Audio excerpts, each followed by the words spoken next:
Bismillahirrahmanirrahim. Assalamualaikum warahmatullahi wabarakatuh. Hamdan wa syukran lillah, la hawla wa la quwata illa billahil aliyil azim, amma ba'd. Saya ingin memulai penghormatan saya berdasarkan usia. Senior kita yang ada di sini, yang senior saya, itu dimulai dari, saya lihat dulu, Profesor Dr. Andi Salman Maggalatung. Nah, ini senior saya, silakan berdiri Prof. Beliau yang mendidik. Kemudian Mas Slamet. Ya, saya rajin bertemu beliau ketika beliau menjadi Dirjen Haji. Ya. Selanjutnya ada Gubernur Jambi. Wakil Gubernur, ini doa Pak. Pak. Yang senior juga dari saya, Profesor Dr. Nasaruddin Umar, Menteri Agama. Ya. Kiai Haji Muammar, senior kita. Saya kira nggak ada lagi, memang sudah saya tidak banyak lagi yang lebih senior dari saya. Sudah pantas memang menjadi ketua majelis pertimbangan.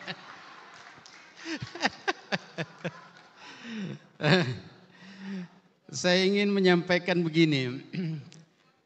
SK itu dikirim ke saya lewat WA oleh Dr. Yayat.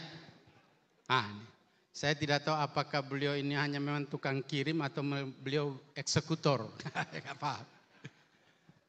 Jadi SK datang lalu saya baca. Biasanya kalau SK di kalangan NU, saya biasa mulai dari tengah sampai ke bawah. Sampai di departemen tidak ada nama saya. Saya komplain sama Dr. Yayat ini. Yat, nama saya mana? Dia bilang, itu bang yang paling atas. Tidak ada lagi nama di atasnya. Ya lu wala yu'la alai. Saya bilang luar biasa. Saya bilang ya ketinggian itu ketinggian. Bayangkan saja di bawah saya itu Pak. Ada beberapa menteri dan ada Menko.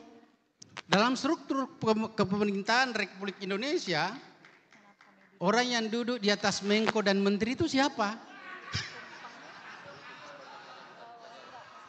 Luar biasa, luar biasa. Luar biasa. Hadir Wakil Ketua DPR, hadir Ketua Fraksi PKB, Menteri yang saya hormati, banyak anggota DPR kita yang hadir di tempat ini, para pejabat yang mungkin tidak bisa saya sebutkan satu persatu. Hadir juga Ketua PBNU, Ketua PBNU Hairul Soleh Rashid. Ya, beliau ketua PBNU dengan bangganya sekarang pada saya sudah purna bakti di PBNU. Hadirin yang saya muliakan, saya mau menyebut khusus sahabat kita Dr. Endin Sofihara. Kenapa khusus? Karena beliaulah yang melayani saya ketika saya lapar di Keramat Raya 164. Ketika kita pulang dari Kongres PMI tahun 85, kita semua ini yang orang-orang miskin ini, ya terdampar di PBNU, yang rajin memperhatikan kita adalah sahabat kita Endin Sofihara. Ya. Dia melayani semua orang miskin yang ada di situ, padahal dia sebetulnya juga miskin. Saya diantar ke tempat kosnya itu Pak, miring-miring kita baru bisa masuk di sana. Ya, kita lewati pompa air yang dia. Berarti dia juga miskin tetapi masih bersedia melayani kita para orang miskin yang datang dari seluruh daerah. Salah satu persamaan kita, semua yang hadir di sini, persamaan kita bahwa kita semua ini pernah miskin. Ada nggak yang berani mengacungkan tangannya bahwa saya dulu waktu mahasiswa saya kaya? Nggak ada Pak. Waktu kita PMI, kita semua miskin. Sekarang baru bergaya, ada yang menteri, ada yang anggota DPR, yang ada deputi, wah gaya semua. Padahal asalnya kita miskin semua. Ada Profesor Kamarudin, Sekjen yang saya hormati. Ada juga sahabat saya yang seusia dengan saya atau mungkin lebih senior dari saya. Ada Mujib Rohmat, anggota DPR Republik Indonesia. Ya, ada Gubernur Jawa Timur yang hampir jadi. Bu Lulu. Yang aman ya. Hadirin yang saya muliakan, saya ingin hanya menyampaikan PR kepada kita semua. Saya termasuk salah seorang yang diundang Gus Dur tahun 1997. 11 orang yang diundang, saya salah satu di antaranya. Pertemuan kita di puncak di rumahnya Pak Rosi Munir almarhum. Beliau memberikan pengarahan singkat. Pertama, ini tahun 97, inilah akhir Pak Harto jadi presiden. Siapapun yang menjadi wakil presiden pengganti Pak Harto, itulah yang akan jadi presiden, kata Gus Dur.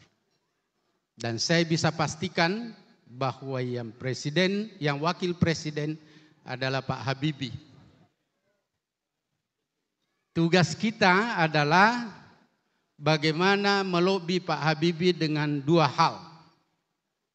Pertama, Pak Habibie harus setuju bahwa seluruh ketua partai yang waktu itu baru 3 partai, P3, Golkar dan PDI waktu itu, mulai dari tingkat pusat sampai ke tingkat kabupaten harus orang NU, kata Gus Dur.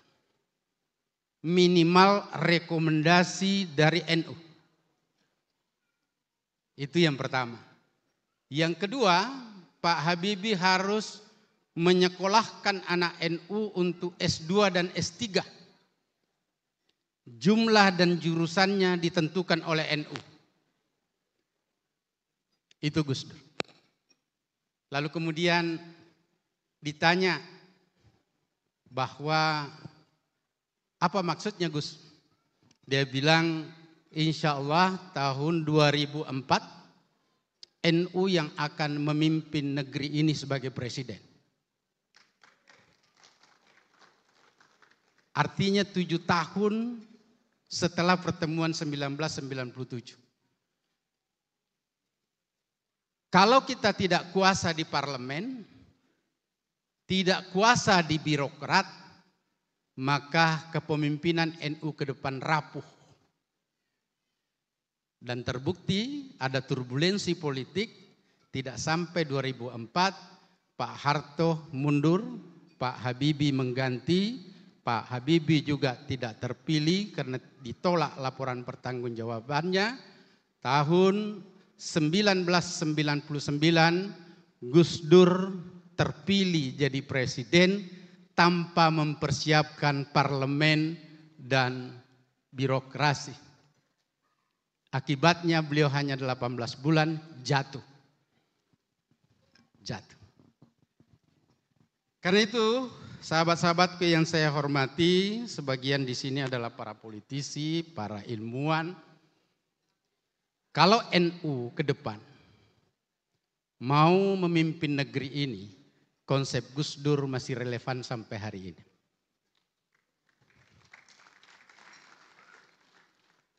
Parlemen harus kita kuasai dan birokrat lewat pembinaan atau pendidikan anak-anak kita dari S2 dan S3 yang harus kita kirim lalu kembali akan menjadi eselon 4, eselon 2, eselon 3 dan seterusnya.